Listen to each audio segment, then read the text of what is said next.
Hey everyone, welcome back to episode 2 of the HD podcast. Today we have 4 people. We have myself, Chicken Eater 3, our guest Donut, Frost, and Shiny. Today we're going to be talking about the end of the March season, which was really interesting. We had a lot of cool stuff happening, and of course we have Donut here who does a lot of game development and community building, so we'll ask him a lot of questions in those areas to try to pick his brain and see what he's thinking about in terms of how to progress the game and how to make it better for everyone. So, because Donut didn't introduce himself and it's the first time here, can you please give us maybe an intro? What's your background playing HD, and how has it been for you over the years? Thanks for allowing me to go first. Really nice to be here on the first podcast. A little bit nervous, to be perfectly honest.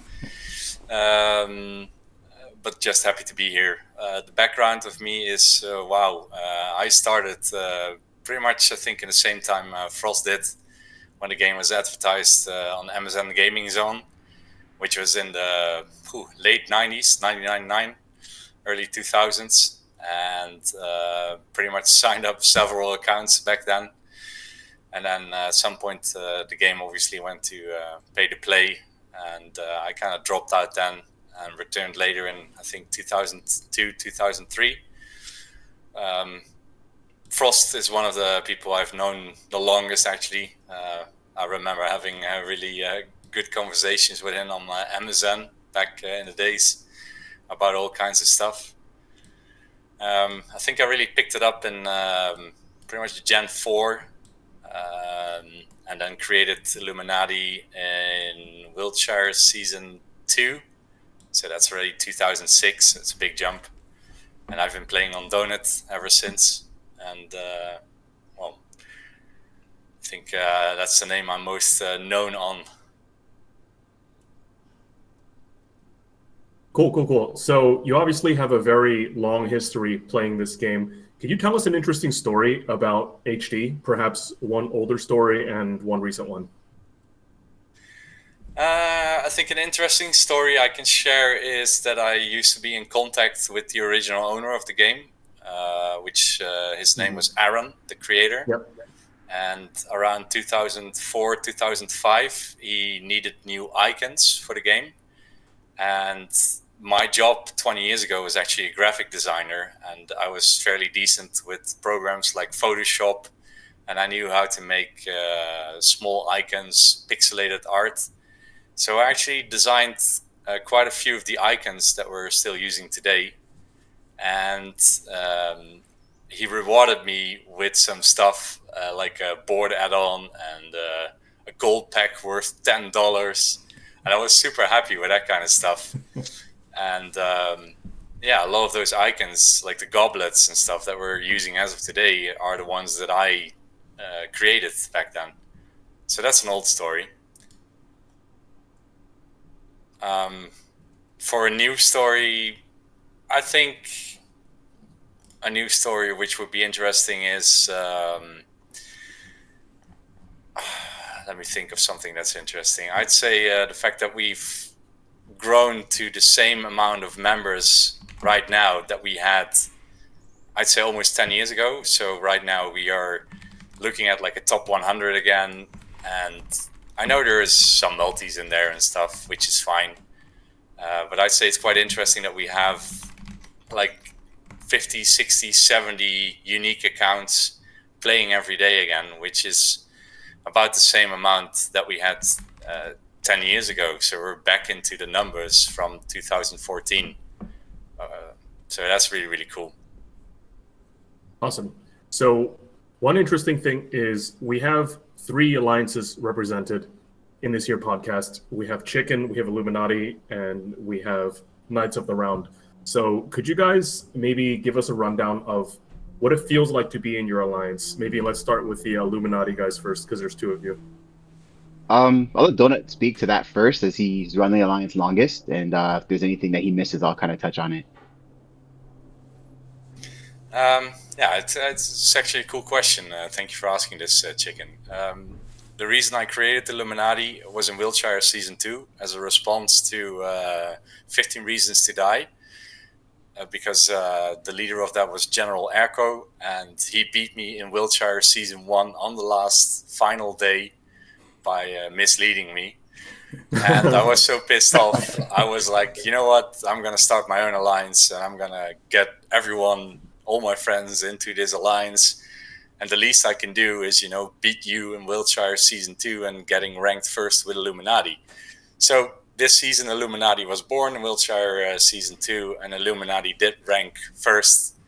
And yeah, Frost and a lot of other people were part of that. And I'm still proud of that as of today. It was a cool and fun season. I was an Illuminati because I wasn't good enough to get into 15 Reasons to Die. So I think I helped. Maybe. That's wild, man, because you're a hell of a player now. But I think from my perspective, Donut, Roy is someone who I've always had a lot of respect for. We go way back in the game, and I've been on several different alliances against him, but we always had our talks one-on-one, and that friendship was always there. And it was just naturally when I joined back in January, it was only right that I started there because we had that relationship. He had been working tirelessly to get me to come back to play. And so to answer sort of the root of the question and what it's like in Illuminati, I sort of look at it as we're a bunch of vets who know what we're doing for the most part. And so, we're pretty active and we chat, but the majority of the people on that team, like the Zeratols, myself, Donut, like we don't necessarily need to sit there and talk about like minutia. It's more so like, what can we do different? So it's really just an established veteran team that knows what they're doing.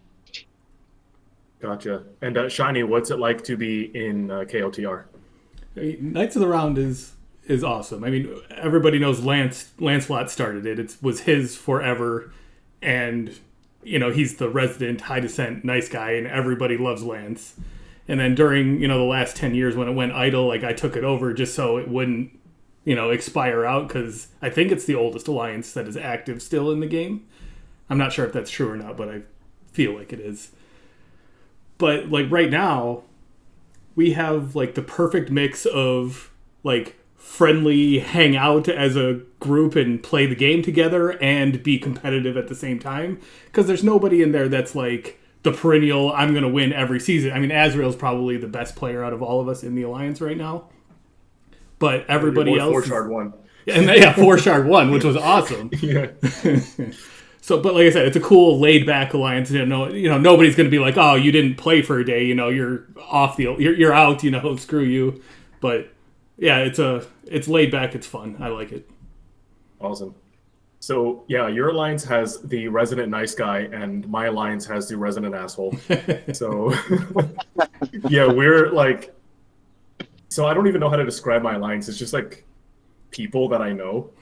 So we have Achilles, who's really experienced, and then Cloak and Dagger, who knows how to play the game, but has told me many times that he doesn't remember how he won that season he won. So when I first saw him, I was like, oh my goodness, it's an icon. Like, the crown, I want this guy in my alliance. And then the first thing he says is, yeah, I have no idea how I got this. But he's consistent, he knows the game. And then Cheech, I learned this season was from Brazil, which is really cool. I didn't know that he was from there because his English is really, really good. And then we have Bagel, who's a relatively new player. And then the Rad, who's really cool. Big Hairy Snake is Tonka, which is a very established vet. So we have a mix of people who play the game for fun, people who play the game seriously, and people from all over. So yeah, our alliance is pretty cool. Our boards are pretty active, and we have a lot of different types of builds. We have 2 by level 27 people, and yeah, it's pretty interesting. We have a lot of good alliance representation also in the top 20. So speaking of the top 20, did the season end the way you expected? Let's ask Donut first. Like, how did this feel to you at the end? Thanks for asking me first. I always make a top 10 prediction already 2 weeks before the season ends. Mm-hmm. And I've always done this every single season. And when I don't do it, then people ask me about it. So I made one this season as well again. And I made some mistakes in there, obviously, because I was told that Shiny was going to go by level 27. So I kind of kicked him out of the whole top 10 predictions. But looking at the current top 10, I think, 4-shard obviously is, it's a welcome surprise to me. It's nice to see that somebody who's relatively new has become, first. I think everything is done by now, so I think we can congratulate 4-shard on taking the crown and the lead. So excellent job, well done. I know 4-shard has gotten some help left and right, which is fine. This is what alliances and friends are for. So completely fine. That's really cool as well. Mm-hmm. I can only appreciate that. I think the whole top 10 as it looks right now is roughly to what I predicted. There is a couple of people in different spots, obviously, but most of them I kind of expected to be in there. But also, if you look at like the top 5, it's a whole bracket by itself by now. The whole top 5 is like 1,000 or 1,500 XP away from people in the rest of the top 10. Mm-hmm. Gotcha. And how about you, Frost? I think out of all of us, you finished closest to the top. So how did the season feel for you, and how did it compare to your expectations? I look at it a couple of different ways. So personally, on the heels of what happened in February, I was dead set to come back and win. Right? That was that was the motive. That was what it was all about. I'm like, fuck this. Like, I don't know if we're supposed to swear or not, but I wanted to win. So from a personal expectation, I fell a little short.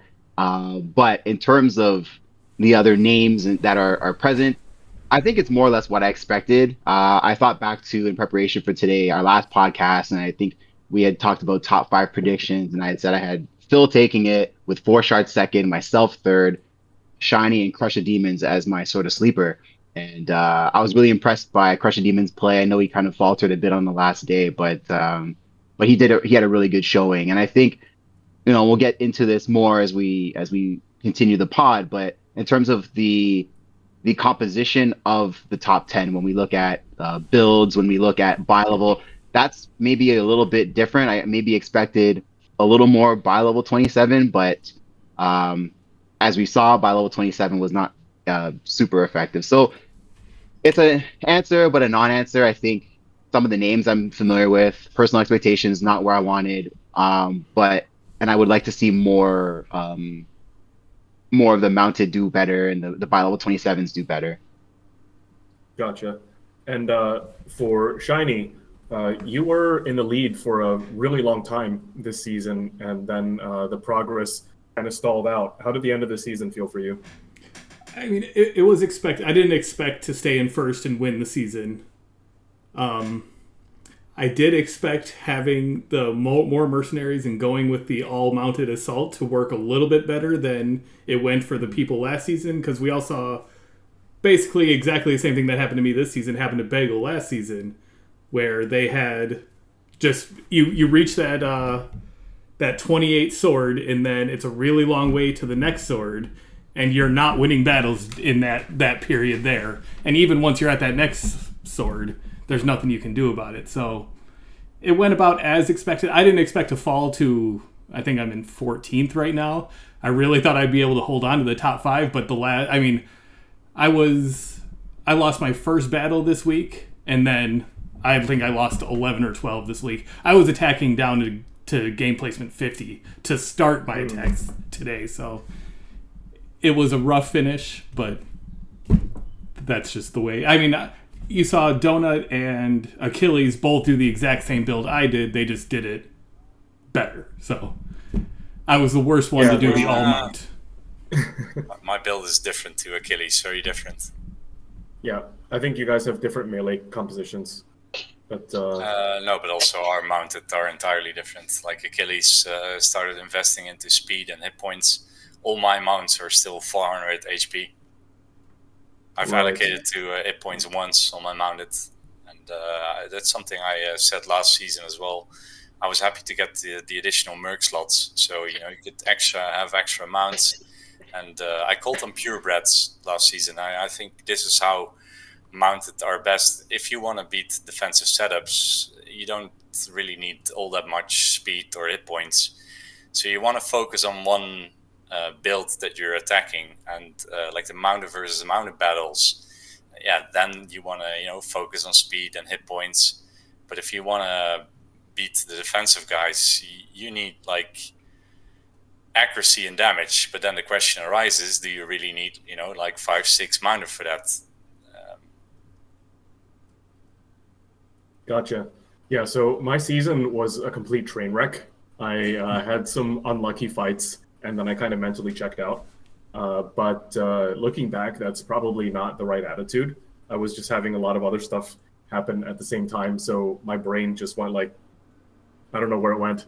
But it's a lesson this season that a lot of really random stuff happens to anybody, and it can happen to you today, and it can happen to the next guy tomorrow. So just keep playing on, and don't worry about the numbers mid-season, because anything can happen at any point. I see that Frost out-earned Forshard by 400 points, so something wrong must have happened with Forshard's attacks. But there is a lot of margin to actually play against the opposing players in the last week, and I think the player that won this season took advantage of the margins in a much smarter way. So yeah, this season was pretty disappointing. I'm pretty much like, I like first, or like, it's like basically first or lose. So this one is a lose, but next season we'll come back, we'll do it better. Well, that's And, something I think maybe we'll tie for first. I think what you need to keep in the back of your mind is that these days happen to all of us. Just 3 days ago, I lost 5 attacks, and instead of getting like 3,000 experience, I got like 2,000 experience that day. So if you're looking at the current top 10, and you add like 1,000 to my name, all of a sudden I'm in like the top 5 or top 4 even. So this happens to the best of us, and it can get really demotivating, disheartening. But you pick it up the next day. You're like, why did I lose? Like, all of a sudden you're losing to targets that you were beating with relative ease the day before. But I think we all get lazy and we start clicking on our registry attacks. But you really need to spy those targets every single day, and then realize if you can beat them again the day after. And especially with the setup that I'm running and the setup that Shiny's running, for example, I call it the mounted Russian roulette every single day, because for a week straight I was farming Zeratul and I was beating him every single day, and then all of a sudden I lose to him. And for 2 or 3 weeks straight I was kicking Kurnus' ass, who's like rank 40, who has literally 2 defensive cavaliers, and then Derek lost to him and I pretty much called him an idiot, and then the day after I lose to him myself, and I'm like, what the hell? We're all idiots this season. Yeah, but you need to constantly spy, and you picked up some stuff from the merchant, and then the mounted battles versus mounted battles. Yeah, it's horrible. As soon as, I'm running 6 mounted, and 5 of them are attacking, and they're like I call purebred, full accuracy and damage, and the whole battle usually is done within the first 10 lines. But if the person you're attacking has like a defending knight or a very speedy knight who takes out 2 of your knights in the first 2 or 3 lines, it starts to really get itchy, and you can actually lose to a person with just dukes or a couple of cavaliers. So mounted versus mounted is really a Russian roulette. Yeah, it's very coin flippy, and I'm really bad at building mounts. So let's take a deeper dive into the top 20, and let's look at some builds. I think the best way to kind of subdivide these is to just classify the builds. So we have one that is a lean by level 20 build, and there are 2 variants of the lean by level 20 build. There's the one with the 2 frontline mercs, and then one with 1 frontline merc. Yeah. And so an example of a 2 frontline merc is Forshard, where he ran the Berserker and Executioner with 1 Archer and 1 Knight. And then a lot of players played the 1 frontline merc Executioner, like Crush of Demons, 2 Dark Forever, and then we got, I believe Cheech also played that as well. So that is kind of what Zeratul did last season, where you have just one guy guarding your front door, and typically it's one damage archer, one crit archer, but you can diversify your archers. And then we have the 6 Merc build, where Frost and I inadvertently built the same thing. We each thought we were like geniuses or something, but then it just ended up being the same thing. And then, yeah, it's really interesting. Oh, Azrael is also 2 frontline lean, so he has the Executioner and the Berserker. I think that's slightly more natural of a build, because I think the scariest thing about last season is you could only get 1 frontline Merc if you play 3 Mercs. And then if you're crit, you're over. So having that second guy in the front line really helps protect you against unfortunate accidents. So for the rest of the bi-level 20 players, there is 2 types of players. There's the Mount, and then the weird Mad Scientist build that Frost likes to call it. So the weird Mad Scientist build is kind of like Cloak and Dagger. I think the Cloak and Dagger and I suppose Charity and Charna fall into that, and also Marduk. So Marduk's build is so weird. I think he actually killed Forshard on a defensive today. Yes, he did. I think he actually did. And when you fight these people, sometimes you can't even tell what's killing you, because it's just so random.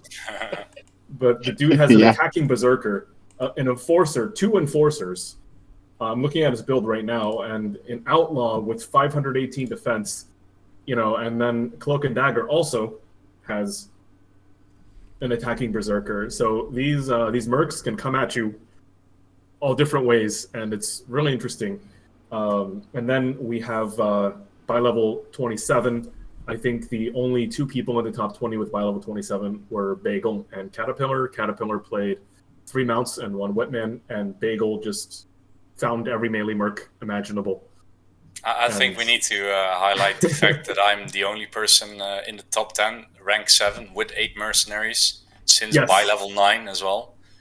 I mean, I think Bagel has 8 mercenaries. Yeah, okay. I want to highlight it because I want to maybe advertise a little bit for next season. That it is, I'm sure if you want to get like top 3. Then you kind of want to run 4 or 6 mercs. Maybe we'll get into that later. But I think it's also very possible to actually go 8 or 10 mercenaries and actually get into the top 10. And I think it deserves a little bit more credit. Oh, it's totally possible, because when you have that many mercs, you're going to protect yourself against all these crits. Yeah. So I'll ask you guys, who are your favorite builds, top 3? Top 3 favorite builds in the top 20. Who wants to start? I can start. Yeah. Let's do it. So Mad Scientist Marduk is one of my favorite setups, just because of how random it is. And I think I had said this in like a video I recorded. I said, he's going to sting somebody. He's going to get somebody with one of these things. And he got 4-shard today, and he actually almost got me. I was like about 300 HP to like being in the same boat. I just like it. Me as well. Yeah, like he's got this setup, and I think the reason why I'm going to start with Marduk is because when I think about the changes that we've made to the game as the development committee, all of us are on it. We wanted to introduce more creativity into the game. We wanted people to like build things that were different and have it be viable, and maybe not to win, but to like have a good solid placement, to have fun playing the game. And I think Marduk was very successful doing that, regardless of where they placed. I will go in terms of the second favorite setup. I did also like what 4-shard did. I was very close to doing the same thing. I had it all planned out. I had my setup done since by level 9, 4 mercs, and I was like, hold on a minute. I think if I add 2 extra bows, I think that's going to be the wrinkle that sets me apart from everybody else. I'm going to do it. I'm going to run it. One allocation, right? Pardon me? It's just 1 allocation for those 2 extra bows, so... Exactly, right? And so I did that, and when I talk about my own season later, like I can get into it more, but as I read through the battle logs, I really was not happy with the return. I would say perhaps maybe 1 in every 10 battles, the secondary bow or tertiary bow was breaking the wall or contributing damage. When you really, really read the logs, the 1 archer was enough. So as Rail, we debated this in the DMs for quite a bit. I think you were right on that one. And so that 4 shard setup is another one that I like to point out. And then I also really like what Donut did. And I'm not just saying that because he's right there, but or my alliance leader, but I really did like again the Cheers, man. expression of creativity. One of my complaints when I first came back after a 7 year hiatus was, why the fuck does the same setup win every single time?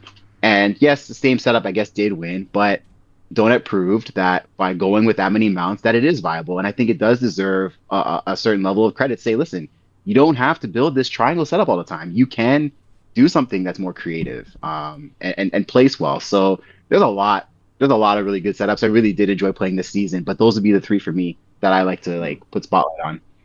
Yep. And how about you, Shiny? What do you think of these setups?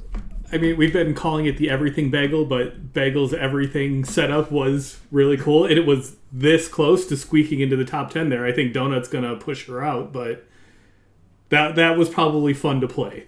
And then, like, I frosted everything about 4 shard that I like. I like that. I like the 1 salary point instead of the 2 extra mercenaries. I think that really helped him basically carry through these last few days here.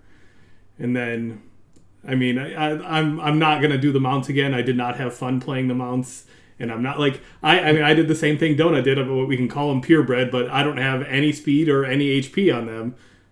But they just were not fun to play. You lack accuracy. Yeah, you're really low in accuracy. Yeah, I think like once I hit 40 accuracy, I went all damage the rest of the season, and that didn't work out. Yeah, and I think the biggest mistake we all made with the mounted as well is that, like I said earlier, you kind of have to focus on one bracket. And the people who got like by level 21st, like Achilles, he was able to beat me in like the first 10 days. And then he lost to me, I think 2 or 3 days in a row. And he stopped attacking me because my knights were getting, the level 23 swords. And he had like 4 knights versus my 6 knights. And I find this as well right now, like you had as well, Shiny, the same problems. The other people, their knights are getting, level 28 swords, and you're losing to people who have a couple of defensive cavaliers even, or a couple of speedy dukes. And it just, becomes very obnoxious. It is absolutely, well, I enjoy it. I enjoy playing the offensive mounted, but it's not something I can really recommend to anyone, which is kind of sad because I think we'll see a big drop of the offensive mounted for next season, which is all right. I mean, maybe next season we'll focus more on the defensive melee that way, and then one person picks up the defensive mount or the offensive mounts again, and then everyone is, pitting their defensive melee, and that defensive mount might actually break through. So that's the good part about high decent as well. You never know what your opponent's playing and what the top 10 is playing, so you have to kind of adapt. But the offensive mounted in total is it's a bust. Yeah, it's tough. So I think one of my favorite builds was definitely Bagel. I think Bagel is like the example of the spirit of high descent. Yeah. Where you just get 3 Whitman and I don't even know how many spies she has. Let me see. She has embodied everything that I wanted the game to be even already 10 years ago. She's been creative in her build with the offensive setup. Like, this is the dream I had 10 years ago already. Like, offensive works, and it does, but to a certain extent. You heard it here, guys. Donut Dreams Bagel. Yep. Well done. Good job. Yeah. I think another build that was really interesting was Dadak. And I guess for full transparency, Dadak is like Donut's Smurf. And Dadak introduces... Yeah, Dadak introduces a really interesting conversation, which is Executioner plus Berserker actually better? Or is it better to just have 2 Executioners? So that... I can answer this. Yeah. So Dadak has 2 Executioners. What do you think about this issue? I can answer this, but do I want to answer this, or do I want to leave some stuff open for next season to say what is better? I mean, we can see these numbers. All right, These two executioners I'll look pretty answer good. it. I absolutely think double executioner is best. I think double executioner works perfectly well if you pit your first executioner and then move the armor from the first to the second. You'll get like a 4 or 5 level gap between the two executioners. So you'll be able to heavily invest on the armor on the first executioner, giving it like plus 20 allocations early on, and then you'll be able to move it to the second executioner. So you get double use of your armor. This is only versus, I mean, Dadek hasn't been attacking any of the offensive mounted guys. I mean, he has a defensive mounted for, I don't know what purpose. He could have even gone like, 2 archers, 2 executioners, because I don't think I even attacked anyone with attacking mounts. But if you're going to attack like a defensive mount, it's going to kill your archer because it's going to attack at some point. Yeah. But yeah, I do think double executioner is better than the double rogue. The double rogue and executioner. The rogue is good for the situations where you do get backdoored, for example, by a player like me, and your rogue is going to have a high amount of agility, especially early on in the game, and then your rogue will do the same as your knight and kill off all the attacking knights.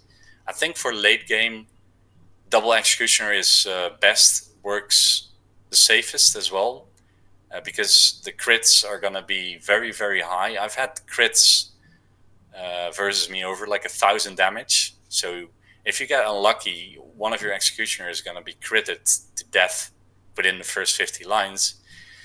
And by having 2, I think you kind of lower that chance. And I personally prefer a higher defense, higher hit points, higher damage over higher agility. But that's just my personal preference.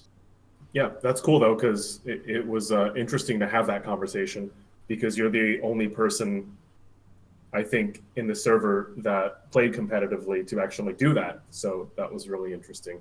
And I also wanted to give a shout out to Zeratol.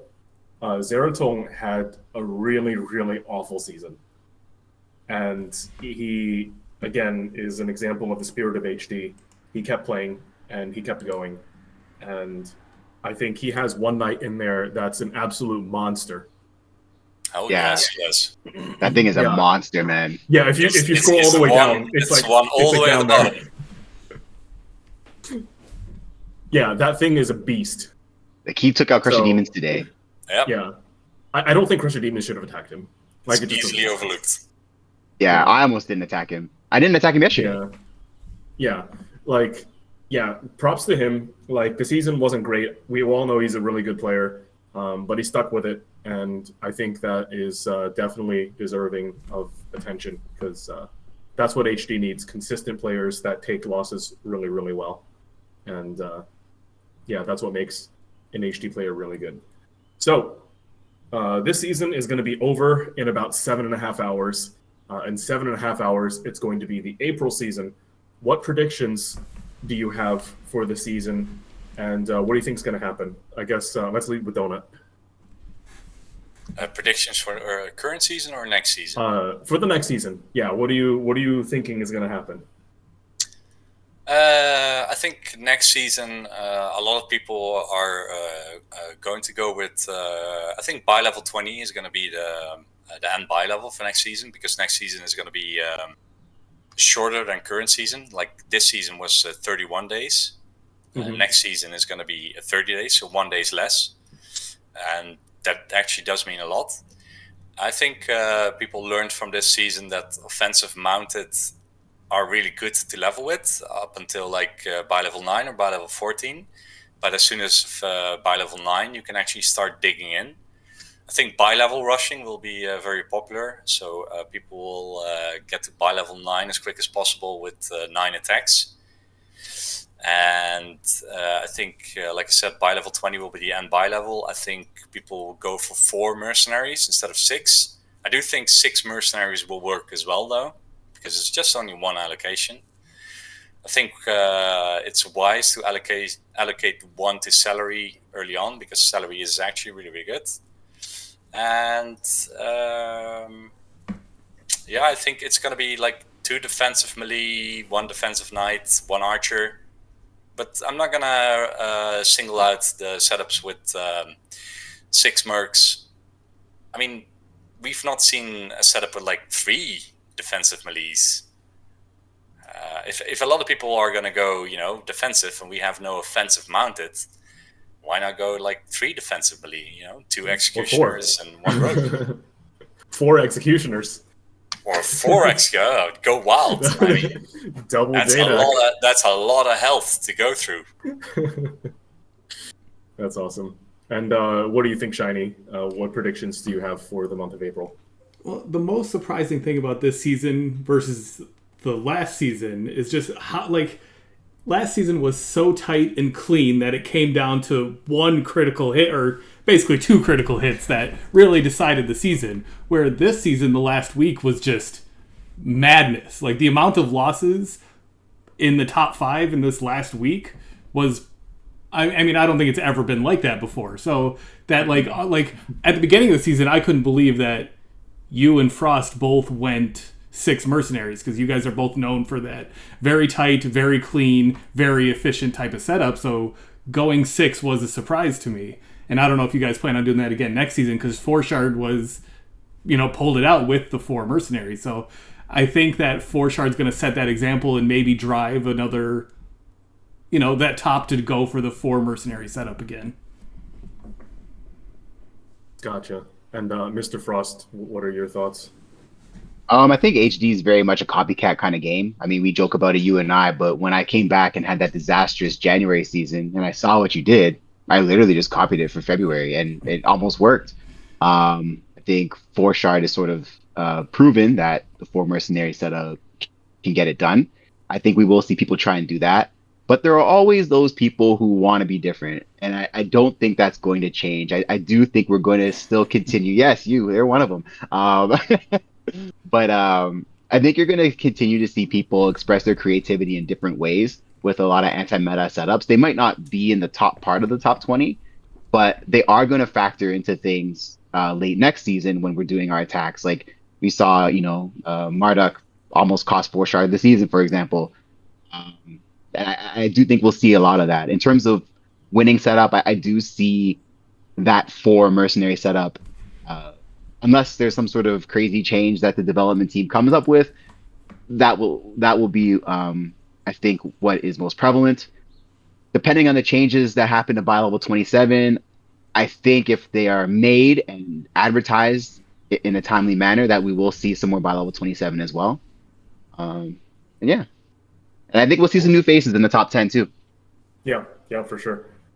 So I think the biggest black box of HD right now is it worth going 100% lean? So I don't think anybody was actually 100% lean. Forshard had a salary point. So there's still some wiggle room to get that 1 attack like 20 days into the season, 1 day early. So I guess the question hasn't quite been answered yet. Like, can you win this season just going as lean as possible? I think the salary point is really, really helpful. Like, you never worry about gold. You're always just juicing up your mercs. But maybe it's possible to go super, super, super lean. And I just wonder what that feels like to play on a daily basis for 30 days. I think that is a super interesting question. That lean build, like going a minimal amount of mercenaries and max amount of attacks, and that is like min maxing that lean build. I really like that. I think that point of salary is almost required, 95% sure. And I think the interesting part is that when do you grab it? Do you grab it after buy level 2? Do you grab it after buy level 5, after 9, after 14? If you can, get the correct answer to that, when to grab that salary point, and then staying 4 mercs over 6. I mean, I think going to 4 towards buy level 20, but grabbing that salary point at the right time and staying 9 attacks. I think that is the answer to being in the top 5 eventually. Mm-hmm. which is super interesting, which makes high decent so interesting. Yeah, this is a good game. We've essentially played the same game for 20 years. We're still doing it. This is But the formula still works though. Yeah, the formula still works. It's a fantastic game. So I think next season we might get the answer to that question, or we might not. Yeah. Because if it's demonstrated that one salary point can win a season pretty comfortably, then maybe the impetus to just go even leaner than that is too risky, and maybe it's not really worth it. So here's a question for everyone: who do you want back to play the season? Like, if you could just make them magically appear. And yeah, let's maybe start with Shiny this time. Like, who do you want back here? I always want Moose to come back because Moose is a lot of fun. He's really good at the game and is just a cool really guy. Good. So Moose is definitely number one on that list. I made him come back a couple of times, but he has moosed them. So yeah, he made it. Well, what, 5 days this season at best? Not even. All right, and yeah, for Frost, who would you like back in this game? Well, Moose is a personal favorite of mine. We used to play poker games on MSN Messenger in addition to HD, so he's a good friend of mine, and I did try to get him to play this recent stint, and Moose came into play. If there was prop bet as to who would last longer in a season, Beck or Moose, I think that'd be really interesting to see where people would bet. But Moose is one. Cloud is another. Oh, yeah. He's somebody who's very competitive player, very intense when he's trying to win. Like, he really, really goes hard. Good friend as well. And then lastly, Sparkster. I think it'd be very interesting to see somebody who is spoken about and it's like one of the GOATs of the game. How would they compete against like me now, or like you, Phil, or like you, Roy, or any of us, right? Like, there's a lot of really good, talented people playing this game right now. And I'd be really interesting to see what the GOAT would do against us. Mm-hmm. Yeah, and Donut, who do you want? Yeah, I had a couple of the same names. Sparkster is one of my favorites as well. I would like to get him back into the game. Cloud as well. Mano, I've actually been trying to get a hold of him, but sadly no success. And I think third is a name that I haven't seen for a long time, which is just one of my all-time favorite players, which is Ahaneon. Mm-hmm. I would love to get him back into the game because the thing is, we're all doing the same thing right now, and Ahaneon is a kind of player that is going to look at everything and he's just going to be like, well, I can do something entirely different and it's going to work and he's going to kick all of our asses with it. And then we're like, oh, we need to rethink everything. Like that Dungeon Guard season? Oh, yeah. That's awesome. He's done so many wild things in the past that just that's given me so many respect for him as a player. But in general, he was also just a nice guy, and he was active, talkative. I think he was from like South America or something as well, and I don't think he's been active for like the last 10 years anyway. So.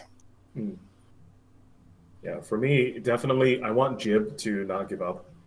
Yeah. I think Jib stopped at by level 14, which is a really interesting move. And then I think the first time I noticed it was like he started gaining attacks on everyone because he's like 6 points more than other people because he's not allocating to attacks.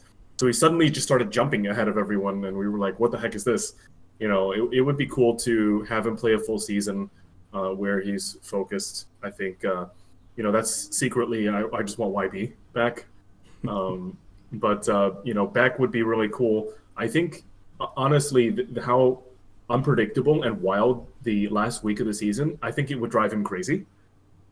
So I don't know if he would be interested in playing this. Like, it's actually pretty upsetting if you have like more stats than the other guy, and then the guy just like snipes you for 800, you know. So I don't know how he'll tolerate that, but if he can play a full season, that'd be really cool. And Chicken Eater 5, he's my childhood friend. We've known each other since we were 6. Definitely come back. I remember him. Yeah, he's cool. Yeah. I see some vets already posting on the boards and joining the Discord. I think they're coming back. So I think next season's going to be really exciting. So dev team goals for the future season. So if you guys don't know, We are part of the team that helps push the game forward in terms of game design. And so we want to talk about future goals. And because this is Donut's first time on the podcast, we wanted to pick his brain. So for Donut, what is your philosophy as a game designer? What's your style like? And what are your short-term and long-term goals for this game?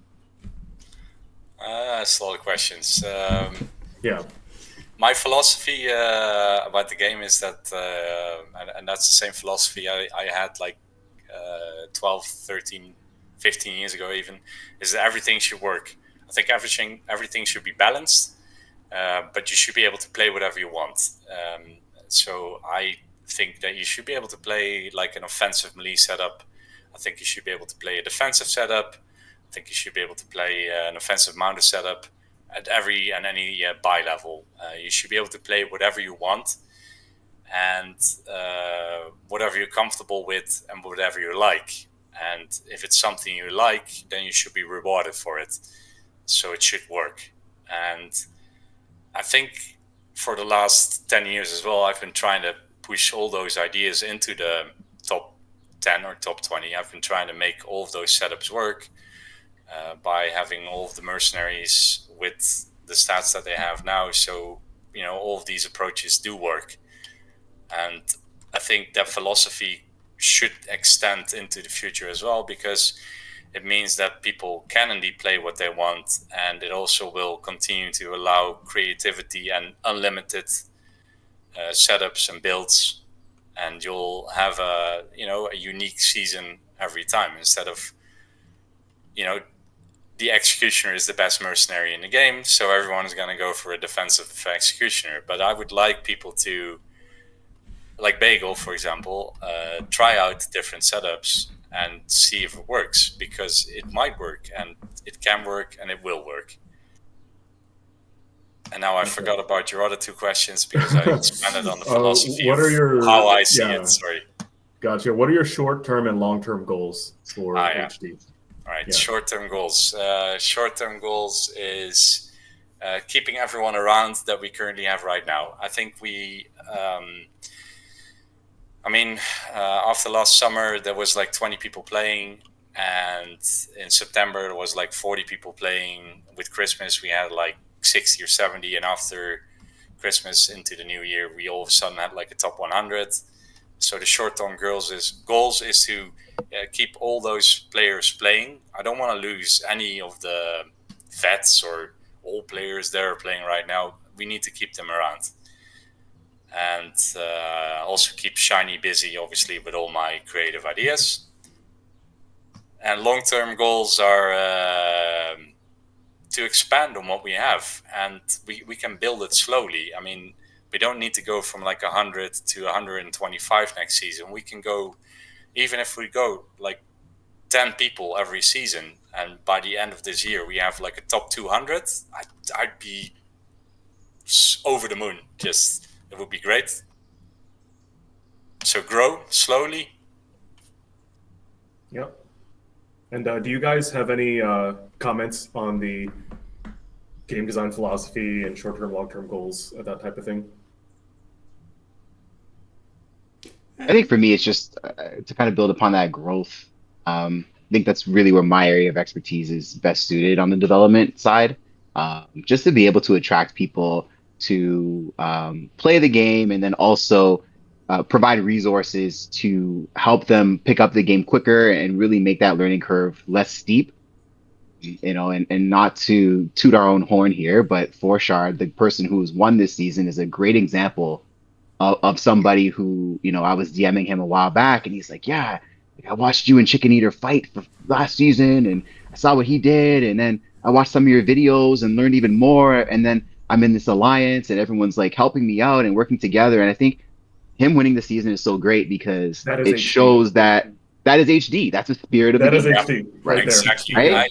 That's what we all used to do 20 years ago. Go on MSN Messenger, compare our stats, buy each other, work together, and share resources with one another. And like, if we could get more people like that, not just to get people in, but to get quality players who are going to have great ideas and really push the game forward. That's really what I want to do. I'm not as good as you guys when it comes to, hey, this armor should have this much or the growth rate should be that.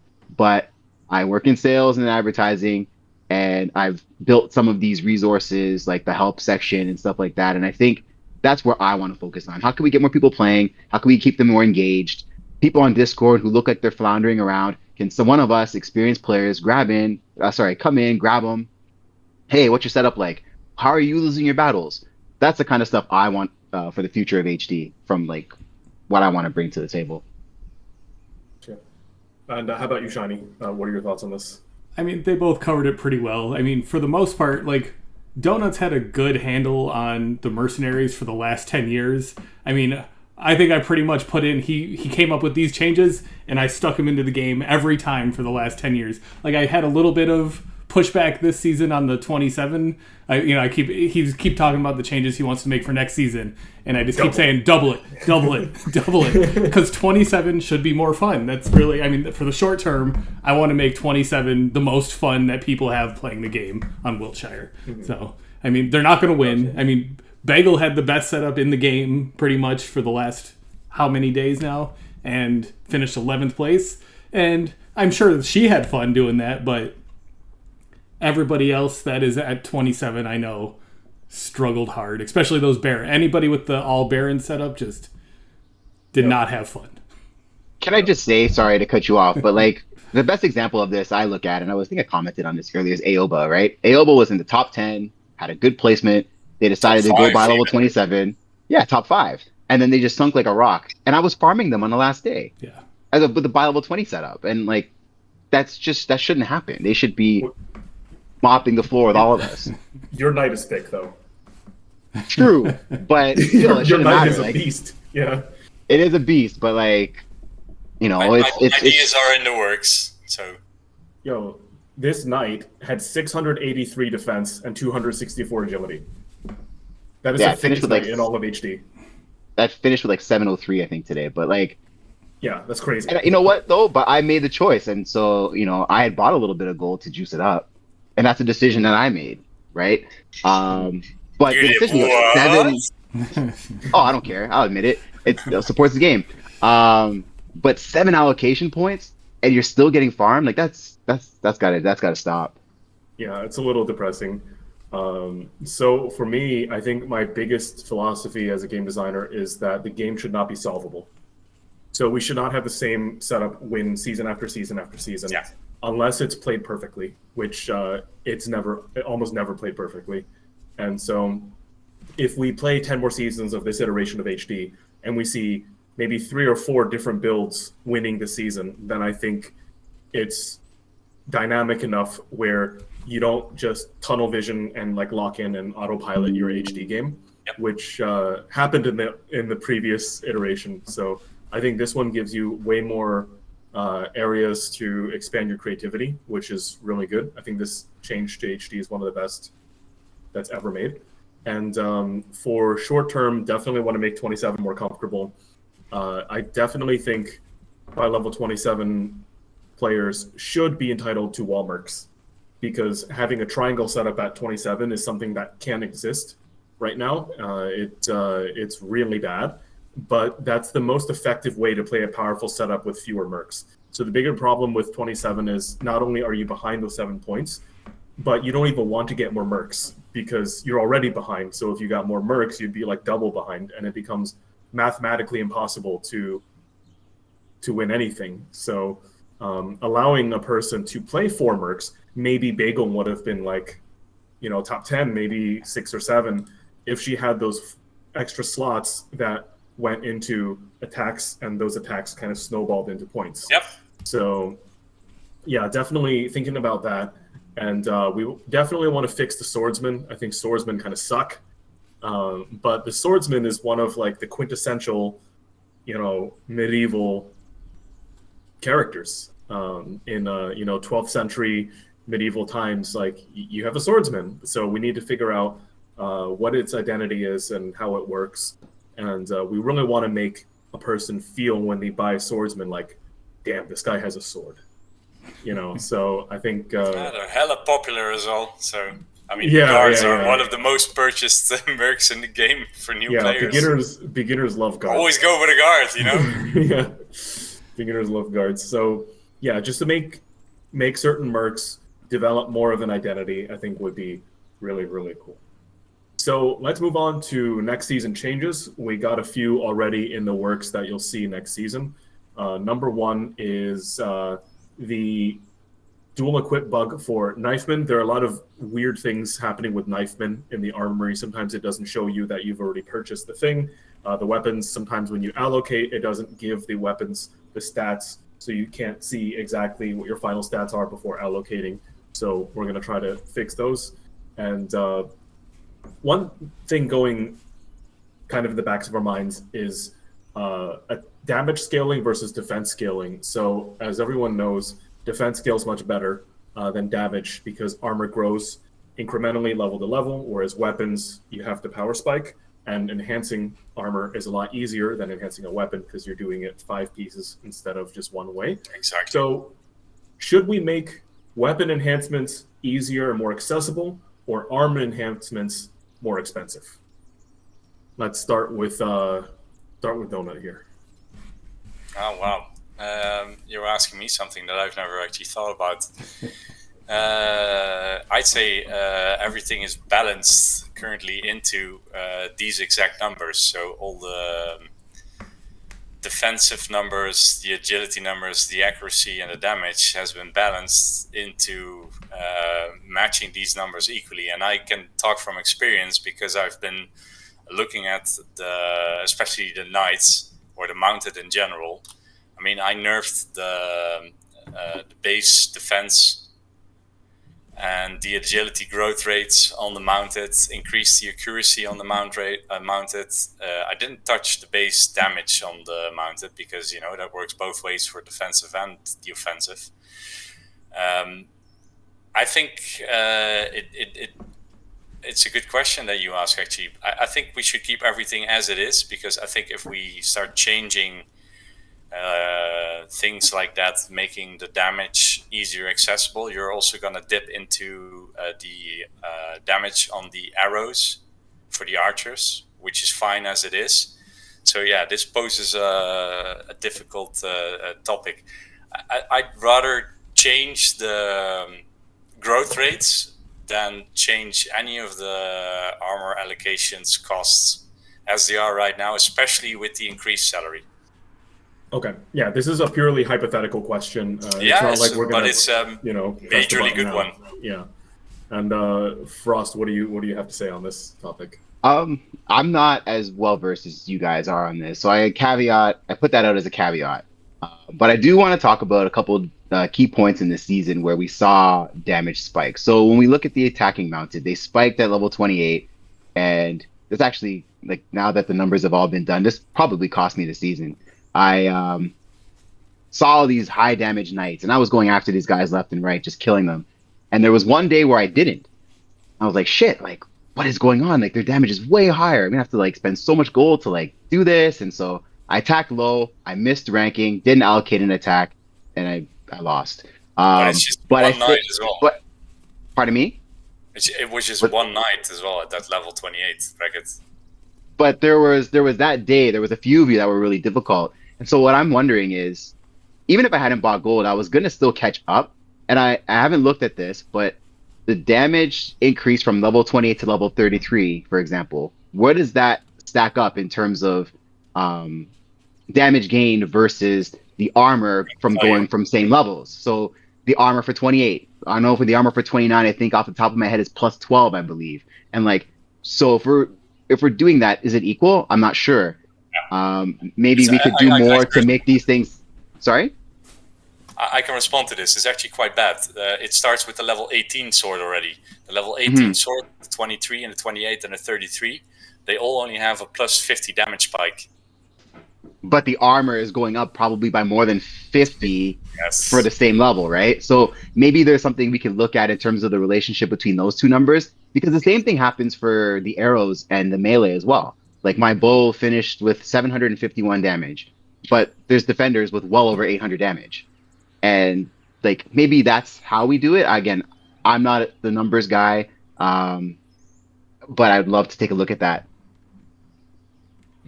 You make an excellent point. It's the weapons have been overlooked in general for a long time. The growth on them exponentially is not correct at the moment. So the swords need to be looked at, the arrows need to be looked at, because like the swords, indeed, you have 18, 23, 28, 33, and that 33 sword actually used to be a level 34 sword long ago. But for the arrows, you have 20, 24, 28, and then 35 all of a sudden. So that's 4, 4, 4, and then 7 levels. And the difference between 28 and 35 on the arrows is exponentially at that bracket not correct compared to the difference between the 24 and the 28 arrows. Or indeed, well, the armor is actually not all that off. I'd say it's more the weapons that we need to look at to correct them properly. Because what I'm saying is, so like if we were to look at a melee, and let's look at, I like using the body as the example. So the body is the biggest piece. If I were to look at defense gained from, say, level 29 on my mount, if I were to replace every level and replace enhancements, let's just say, what is the defense gained on a cycle of armor? So from level 29, 30, 31, 32, 33, what is the net increase of that? And how does that compare to the net increase between a level 28 sword and a level 33 sword? Because my hypothesis is, and again, I haven't looked at the numbers in a bit, but I would imagine the defense scales maybe somewhat like higher, or at least close enough that with enhancements, it makes the difference irrelevant. You know what I mean? Yeah, I think I understand what you mean now, and which means we need to look at the armor as well. But it's just something I don't think we've looked at for a long time. Like I said earlier, we didn't look at the weapons for a long time. And when I started redoing, for example, the staves for the monks, I realized like how bad the staves were, and they've been like that for like 10 plus years. And I think it's a really valid point. We need to streamline it a little bit more to get a better flow between indeed enhancing the armor with +5 allocations times 5 is cheap to do. It's like 1,000 gold. And if you want to do 25 enhancements on a sword, it's going to cost you like 8 or 9,000 gold, for example. So you get a sword at level 23 or 28, and then you can attack high for a day, but the 5 days after, you can't attack that same target again. So the whole armor, I mean, it needs some streamlining. There's a lot of things to be done there, I think, over time, which will become interesting. Mm-hmm. And Shiny, what are your thoughts on this topic? I didn't put any critical thought into it when I typed that question out, because I've been thinking about it just, because we know that the damage and the defense scale is off like that because we wait so hard for those peaks for damage. And I really like Frost's idea of looking at, like, so if, all things equal, if you got a 28 versus a 28 defender, then where are you then? So, like, maybe the 28 offensive merc has the advantage there, and at 29, do they lose? When does that advantage cut off? Because you should be rewarded for being 28 and reaching that, and then if you get 2 levels out of that, maybe it is how we want it to be right now. You should be like, oh my gosh, this guy has a 28 sword today. Maybe I shouldn't attack him today. Like, it's something that you have to balance and weigh when you're deciding your target. So, maybe it's working out as intended. So, yeah, I think the biggest problem with the scaling is it makes the last week of the end game completely miserable, because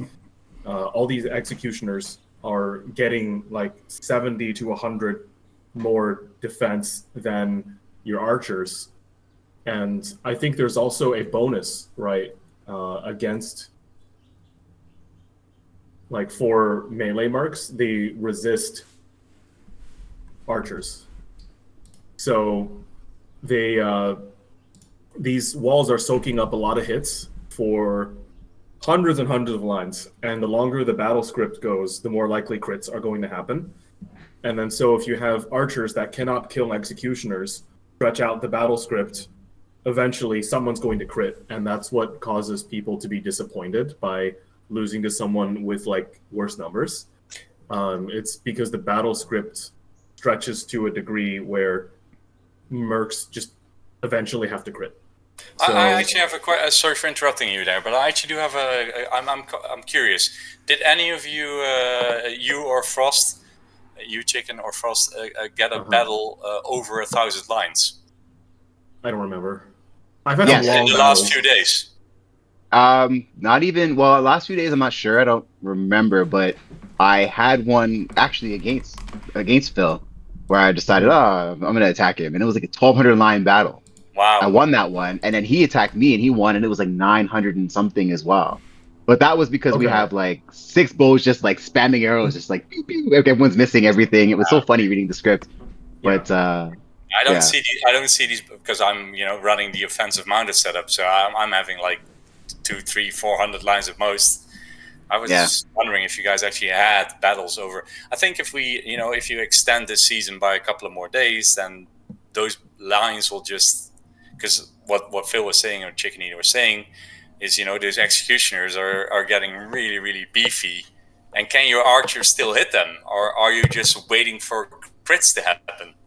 do we extend it by one day? Stage. Yeah, I think we're already past that point. April Fools. No, but I think like 7 days before the end of the season, we've already reached that point where you're just fishing for a crit.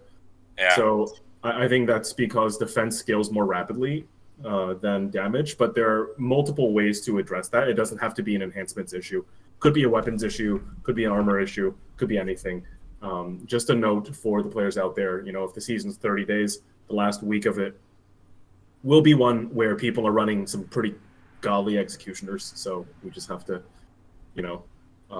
think about that. So we have some donut merc change proposal here. This is the second time I'm reading this. I kind of took a glance at it. So I'll just read the 4 lines of proposals, and maybe we can just have a casual talk about it, see where it goes. Okay, so number 1, decrease base speed for rogue and axe classes. So I think that will make it easier for these mercs to become walls, and that might solve the by level 27 issue where they can actually be walls and not just completely die for the first 2 weeks. Number 2, increase damage growth rate for mount and range classes. So that's another sort of patch to the whole like defense scales much better than damage sort of narrative there. Number 3, increase base and damage growth rate for whip classes. So that's a Whipman buff. Whipman is good against Axemen, so that's going to hopefully shake it up a little bit and maybe get people to question whether or not they should get 2 Axemen.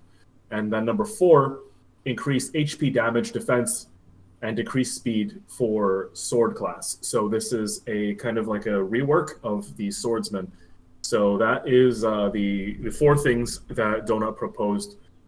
Make rogues and axes slower, make mount and range more damaging, make whip stronger, and rework the sword class. How do you guys feel about that? Maybe let's do Donut last so that we can all react to his stuff. So yeah, Shiny, what do you think about this? I think it all sounds pretty good. I was on the fence this last week because we've been talking about should by level 27 have a wall or not. Like, do they have to switch to that full hybrid, or do they have to come up with something completely different?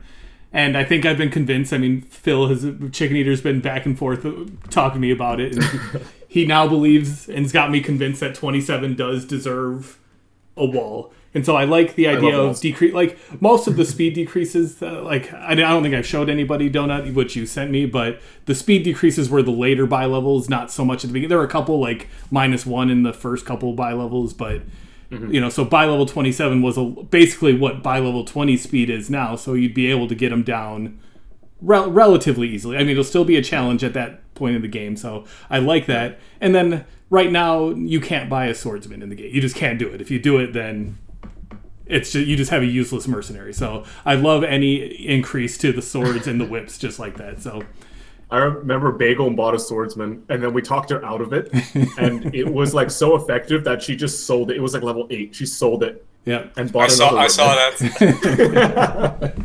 that. We just like disappeared the merc. Oh, Yeah, it was not that good. Frost, what do you think about these four proposals? I think they're good for the most part. I really want to focus on points 1, 3, and 4. Mhm. Again, for point 2, the power scaling, and I think we really need to really examine the relationship between weapons and armor, like I said in the last segment. But Yeah. I think especially points 3 and 4 could really work well together if we're able to make whips uh, um, a useful foil to the executioner, and we're able to make swordsmen, which are strong against whips, more viable. Perhaps we can kill two birds. You know what I mean? With like, well, with two stones, I guess. But it would introduce two new classes of melee, and so points 3 and 4 in particular interest me. Making whips again a really good foil for executioners, and then making swords, viable. I might run an executioner and a blade dancer or whatever it is next season. Yo, here's a wild question. What if we made rogues good against axemen? Interesting. So attacking rogues would be able to attack axemen better, and defensive rogues would be able to counter axemen for Counter. more damage. Yeah, what do you think of that?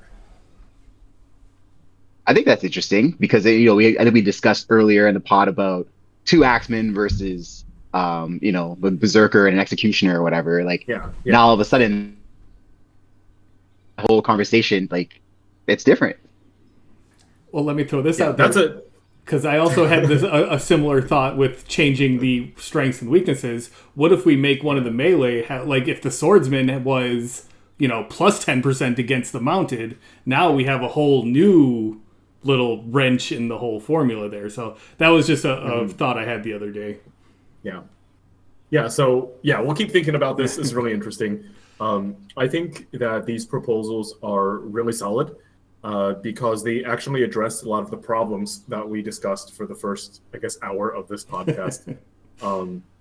Giving by level 27 users walls would be great. I think we also have to follow through with the mounts so that they can have a mount wall.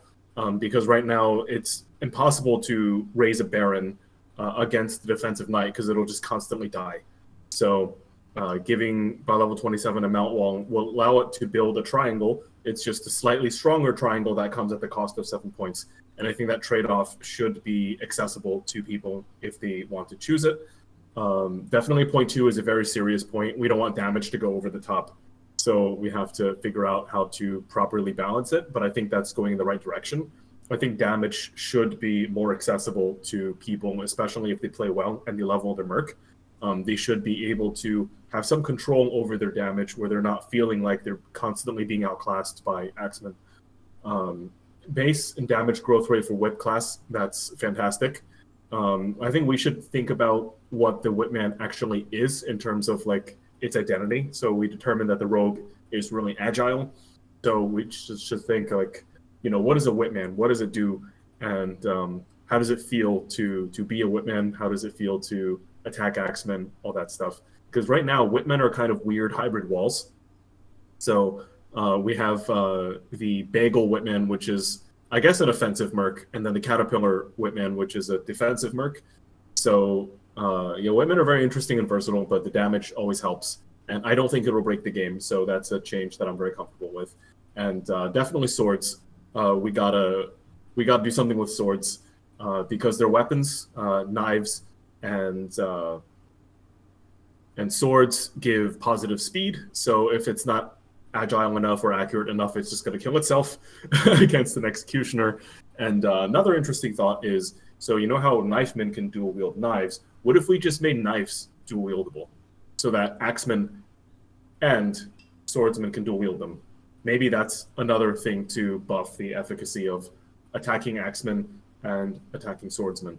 So, interesting food for thought. But I think these changes are really positive. They're healthy for the game.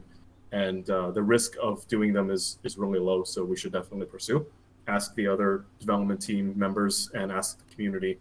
And I really do think we should ask the community how comfortable playing the last week of the season was, because I'm sure people are kind of salty about dying to people that they expect to win, or maybe I'm just a salty loser and I'm the only one. So we'll find out. We should ask around. So another topic is alliances. Oh, wait. Before you carry on, do I get to respond on the changes I am implying? Yeah. Okay, you're the guy who made the changes. All right. What does the guy say? I'll keep it short. There were 4 things, right? Yeah, 4 things. I'll keep it short as promised. The reason I changed the base speed on the bi-level 27 mercs is, as it already has been implied, indeed, I think it should be very possible to build a triangle or defensive setup, even at bi-level 27. By lowering the base speed on the bi-level 27 mercs, I need to lower the base speed on everything else a bit as well, so that just makes it easier for the rest. I think what was the second one? Damage on archers and knights. Yeah, damage on archers. I increased the damage on the archers mostly on bi-level 0, 2, and 5, and then slightly on bi-level 20 and 27. It comes down to like a 10% buff on the bi-level 20 and 27 archers, and I don't need to explain that when we already went into the 850 defense executioners versus 750 archers. They were going to be like 775 instead. This third one was whips. Was whips damage. Yeah, the whips basically. I redid the Statesman a couple of seasons ago, and they're a popular leveling mercenary. They're excellent. I mean, but they fall short versus rogues, so they will die to counter rogues or attacking rogues. The Whipmen are... I mean, I increased the damage on the weapons of the Whipmen equally to the staves, but they lack damage overall. And they're fairly decent mercenaries, but yeah, they just needed that damage boost to be able to do something against the strong executioners. And the fourth one was I think the mounted swords. The swords, but I also increased the damage on the mounted a little bit for the knights and the captains. So the captains are a little bit more interesting at bi-level 27. Instead of having like 4.5, I increased it to 5 damage per point. So that's actually quite a big increase. And yeah, the swords, they had a major overhaul because, like it was said before, they're completely used as fucking mercenary that nobody uses. Sorry for the swearing. So they needed something, and they might be, viable as a defensive merc, and that spices it up. Mm-hmm. Cool. Yeah, we're going to be looking into these changes. I think they're healthy. But again, viewers, if you have any comments, definitely tell us. We're very open to feedback. We're players just like you. We're going to be playing these changes. So rest assured, we're not going to make any dumb changes to ruin the gameplay. So definitely we'll have a conversation about that. Not the idea. Yep. Yeah. Carry on. Yeah, we have to do a month of this. So, all right. So the next topic we were going to go to was alliance numbers. So right now we can fit 8 players in one alliance. And we actually got a really cool alliance sort of landscape going on. So if we can pull up some alliance rankings, we can see. Oh, please don't.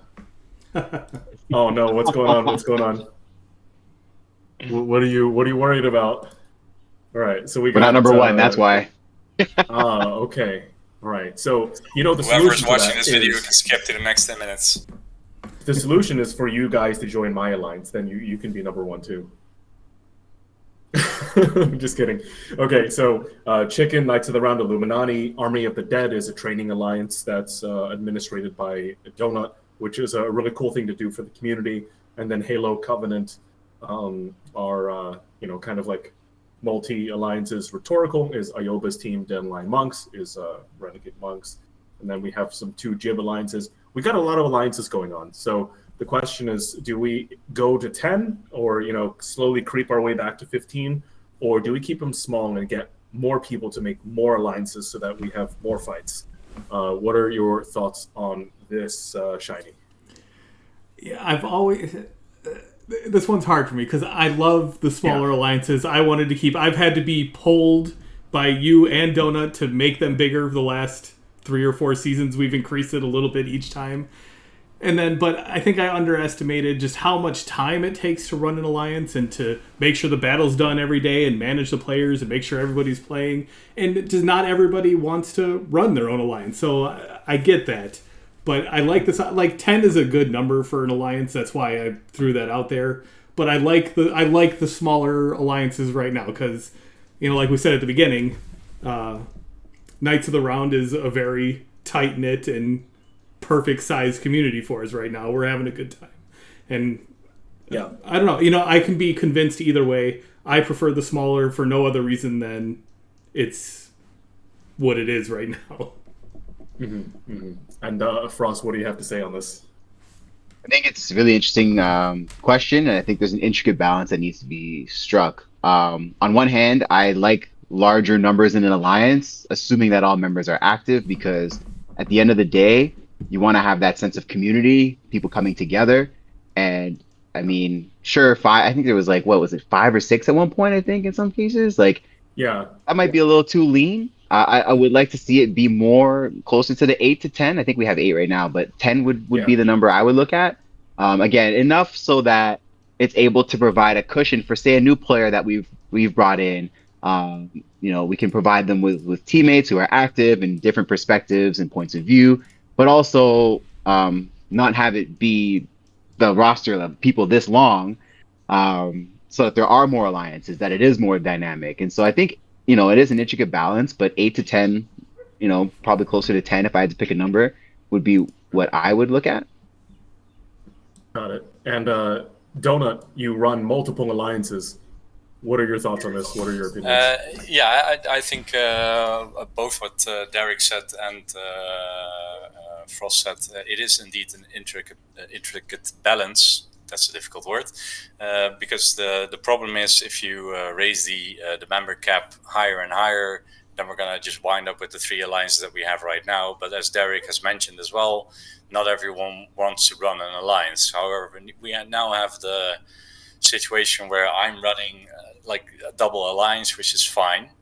I mean, it serves as a training alliance, or people returning from the game wanting to have a proper alliance. I've always called alliance leaders captains, and I would like to see some more captains. And you could raise the debate that if we keep the member cap at 6 or 8 as it is now, do we see more captains? I don't see that happening. I don't think if we keep the cap lower, so to speak, so if we would lower the cap to 6 again, I would have to sacrifice some members. For example, I would have to sacrifice Frost or Too Dark. Are they going to start their own alliance as a captain? No, they're not. Nope. I'm personally, because of this, also a big fan of raising the cap. I'm not going to say we need to raise it to 15. We need to, like Frost said, it needs to be in with the amount of players that we have. I think we also need to just accept the fact that, there is now 4 or 5 alliances. I mean, I really hope that, for example, Renegade Monk picks it up a bit again. I'm happy that people like a Yoba are running an alliance as well. I think raising the cap to 10 is perfectly fine. But at the same time, this is also not going to make any of these people a captain and run their own alliance. I've been joking around and saying that Derek needs to start up Team Onich again. I mean, I may have passed Lancelot some food to kick him out for next season, so he starts up Team Onich, and I don't know what happens. But it's a delicate balance. Yeah. So how do we approach this? I don't know. Yeah, I don't know. I personally like slightly bigger alliances. I have so much fun with the people in my alliance on Discord. We can ask each other questions. We help each other out. And having that arm that says, hey, like, we can help you too. Like, if we got 2 more players, I think that would be so fun, is, getting 2 new faces that we can help and integrate into our community. Because the more we can integrate people into the subculture of alliances, the more hooked they'll be on the game and the more encouraged they will be to play with their peers. And definitely, I think it takes a special type of person to actually run an alliance actively. It takes a lot of effort. You have to take a lot of initiative to speak to things and sometimes disappoint people. And not everyone's interested in doing that. And especially not new players. Actually, Chicken. Hypothetically, because we're talking about, we have 8 right now, right? And we're trying to convince Derek to increase it to 10, which I'm perfectly fine with. But let's say hypothetically we increase it to 15 again, like it used to be. How wild would Okay. that be? What do you think about that then? So I think that would just create two mega alliances. So I mean, like, this, like, three teams have really strong players, right? So two teams will start like trying to convince the other teams, like, hey, I want your players.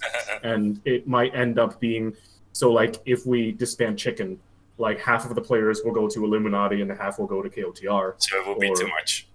Yeah, it would also cause a lot of confusion, because I think these alliances, I think of them as different brands. Like, they have different personalities and the types of players are really different. And so I think having separate brands that have different identities is really cool. And I think a 15-player alliance is a little bit big for the player base we have now. But in the spirit of inclusion, it might be cool to increase a little bit so that we can pull more people into like the heart of the community, because a lot of talk does go on the alliance Discord. Yeah, the reason I said that, because exactly the words you were saying, like you pull those two extra people in, and you make them part of your community, you make them part of Chicken. You like the discussion you have on the forums, and then I'm like, why stop at 2? Why not pull in more 5 or 6 more or 7 more? But then, I mean, you could pull in somebody who's at rank 75 now. I already have a good example of this with a certain alliance I've created. And that person is already actually active on the discussion boards and sending me messages as well. So I'm thinking, like, why not go a little bit larger? But let's go for 10. I didn't even know this was a topic. I thought we were gonna stick to 8. So I'm happy if we can go to 10 for next season. I mean, I'll explain why I'm against going to 15 for the same thing Phil said, because we don't want 2 or 3 super alliances that everybody is in, because that kind of detracts from the whole community aspect that we're trying to build here. And so if you go straight to 15, then everybody's in the same one, and then it becomes like the old boys club where it's like, oh, these people have been, because there's a competitive aspect to the alliances. So we can't say, okay, we're going to go to 15, but your last 5 spots have to be new player training positions, because, like, why would, we're trying to win that alliance flag at the end of the season at the same time as build a community. So it's not fair to, ask Phil to, hey, why don't you drop somebody who's nobility rank 30 for somebody who's 6 and is just learning the game. Like, that's not the job of the alliance owners to do. And that's where we've had the so hot in training, and we were talking about bounty hunters this week too, just those alliances specifically for growing new players. Yeah, that would. We have some disappointing news for you, Shiny, because of your results currently in Night of the Round. Lancelot has decided to kick you out for next season, so I'm really sorry, man. Oh no. Well, hopefully Gibby logs in today, because he didn't play yesterday and he hasn't played yet today, and he's that 1 point that we need to pass Chicken right now. Oh, you guys are in the top 2 there. Yeah, I didn't see myself there because I was like rank, I don't know. I'm not even looking at this. I can't. Yeah, my biggest problem is Construct left, and so I got Big Hairy Snake. Yeah, you did. But you picked up well. I love Big Hairy Snake. It's like on brand with Mystic Caterpillar. Like, they're like, Caterpillar, Snake. They're all caps. Like, the branding is there, but he's level 28 because he started the season late. It's not his fault. But I think that's a hole in our team. Otherwise, we're all really active, and to get 2 new faces that we can interact with and call family would be really, really cool. So, definitely something to think about. I don't think it's going to impact the game negatively too much, and I really don't think so. All right, so this is the last section of the podcast. It's called Ask HD. So we got some questions, 3 questions in the chat for episode 2. We're going to answer all of them. I think 2 of them are pretty straightforward. One is like very open-ended. So I'll save the open-ended one for last. The first one is by Josher, who I believe is a newer player. He asks, yo, when you sell something on the merchant, does it appear for others right away, or is there a delay? The answer is there is a delay between 0 and 72 hours, correct? That is correct. Yes. Yeah. I just picked up one of Cloak and Dagger's knights instantly. Oh, fantastic. Yeah. So, yeah. So I can confirm it's between instant and 72 hours. Yes. So that's what it's set to. So definitely, if you camp for the merchant, bring enough food for 3 days, because that's how long it takes. Then the second question is by our friend Cheech. He asks, criticals are getting more frequent and decisive in battles, and we're getting closer to the end of the season. Are there any factors that affect them other than accuracy versus agility? Who'd like to take a crack at this one? Sure, I can talk a little bit about it. I think we kind of covered some of these points already in the podcast earlier, but as we see defense scale much higher than damage does, we're having longer scripts. And one of the things that was introduced into the script was the likelihood of more critical hits the further into the script that you get.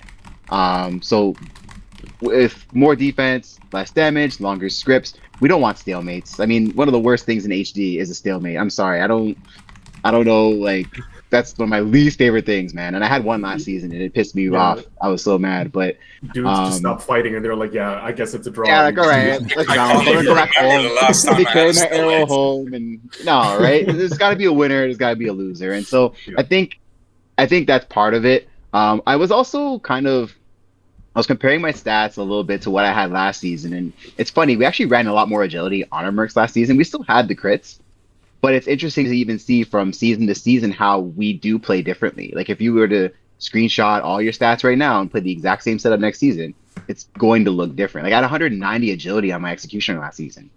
I've got 157 this season, and it's still pretty good. Yeah, absolutely. And so I think that also, that also kind of factors into it. So to answer the question, yeah, I think length of battle is a big part of it. Gotcha. Yeah, and for me, I think when he's asking other than accuracy and agility, I think speed is a very big factor in this, because speed creates lines. Lines stretch the battle script, and if you have a merc that is very fast and very accurate, it's just going to get more critty as the battle goes on. So speed is definitely a factor, and then defense. I think crit damage bypasses defense a little bit or a lot.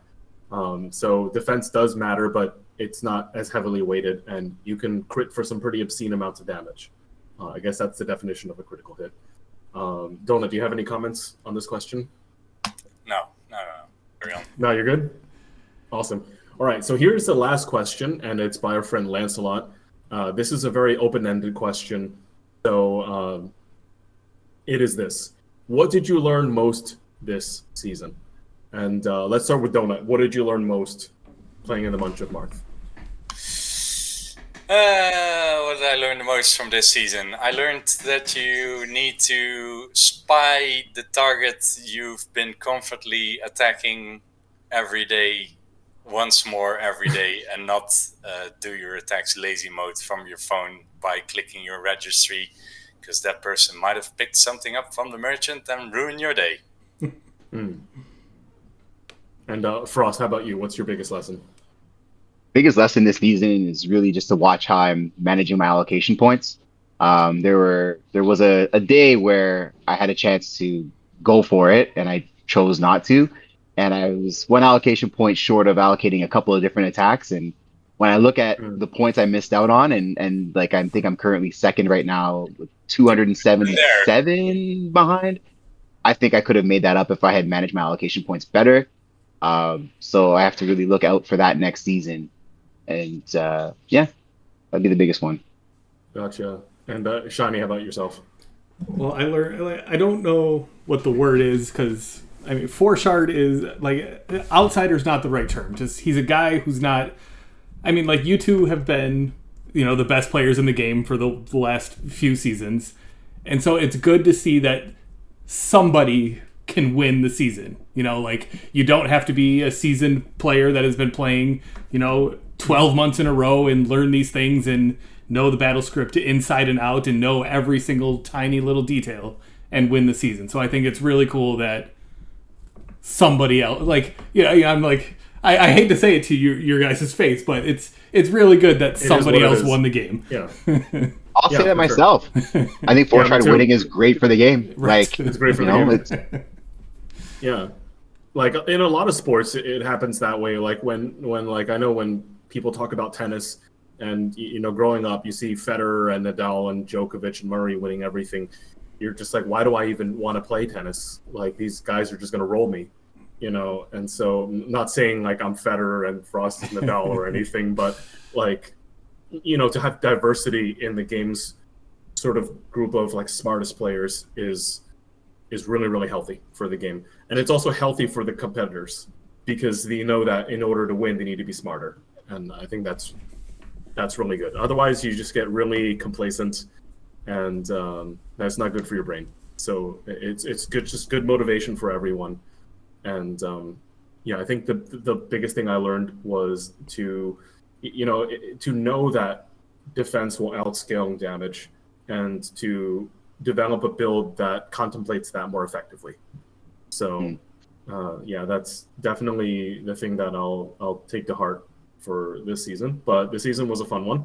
We saw a lot of different things, and thanks for playing with us. It was good. Anyone have any like last thoughts or last comments? The last thing I want to say again, and I said this earlier in the pod, but I want to be crystal clear. Shard winning this game is exactly like the best case scenario for what we could expect. Somebody who was not a household name per se prior to, but with a good ecosystem with Knights of the Round, with good watching sort of the other players play, and sort of like in-game resources and things that we can provide as a community for players who may not have that knowledge or information. Like he beat us by watching us and watching my videos and watching you play and dominate the server for like 2024. And like that is the best case scenario for what we want to do with HD in terms of growing the game. And I love it.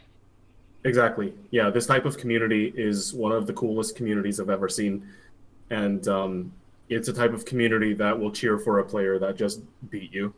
And I think that's really, really great. I think HD takes competition and gives you a competitive experience in the healthiest way possible. It's not some MOBA where I sign on and this 13-year-old's flaming me for like missing a skill shot or something. HD is as healthy as it gets when it comes to community and just sense of fun and competition. I think it's really, really solid, and really excited to allocate to my daily attacks tomorrow and start up the next season. Are you going by level 2, Donut? Is that what you do now? Well, for next season. Yeah. Who knows? Who knows? I guess we'll find out tomorrow. I need to finish my attacks for today anyway. So. Oh, that's true. That's true. Yeah. Spy your targets. Yeah. We'll see what happens. Cool. All right. Well, thank you for a wonderful time. This is always really fun, and hope to see you next time. We'll make some sort of maybe like early game presentation podcast for the April season. It's been fun. Absolutely. Thanks everybody. Chicken, well done. Well, it was nice being here.